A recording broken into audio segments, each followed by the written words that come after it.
Why are there so many wires everywhere? Nothing is working. I want this to work, but these wires are all mixed up. Hello, everyone. Today, I want to tell you a story about something very small, but very powerful.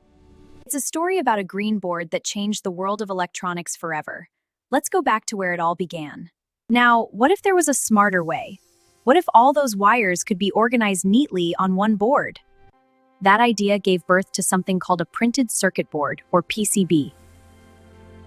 This is a printed circuit board, or PCB. It keeps electronic parts connected and helps electricity flow the right way. But before PCBs existed, things were not easy at all. Let's travel back in time, almost 100 years ago. Back then, machines were big, wires were tangled, and even small mistakes caused big problems.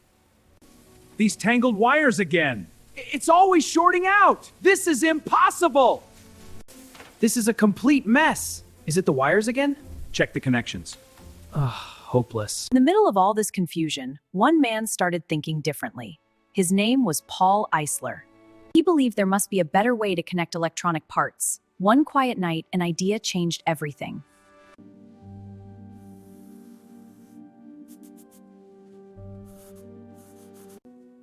What if the wires didn't have to be messy? Paul Eisler's idea was not just smart, it was powerful. Soon, it was used in real life. It's working.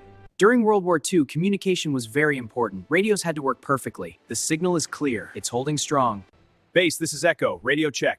During World War II, printed circuit boards helped radios work better and stay strong. This radio works perfectly. We can hear each other clearly. After that, the world of electronics never looked back. PCBs became smaller, faster, and more reliable. You may have noticed that most PCBs are green. It protects the board and keeps the circuits safe, so electricity flows smoothly without trouble. Today, printed circuit boards are inside almost every electronic device we use. Today, printed circuit boards are inside almost every electronic device we use. Wow, so that little board is inside all of these? The green layer protects the copper lines and keeps the circuit safe. The trace paths on this board ensure low-resistance power delivery. Here, component C1 stabilizes the input voltage. A PCB designer plans where parts go and designs paths for electricity, just like planning roads in a city. See how the circuit's pathways guide the flow of electricity, just like roads guide traffic in a city. So these tiny lines decide how everything works. Sometimes, they start with a simple question. What if there's a better way? And who knows, the next great idea might come from you. Remember, big changes don't always start big. It works. I finally understand how everything connects. Sometimes, one small idea can light up the whole world. Thank you so much for watching. Don't forget to subscribe and keep learning with us.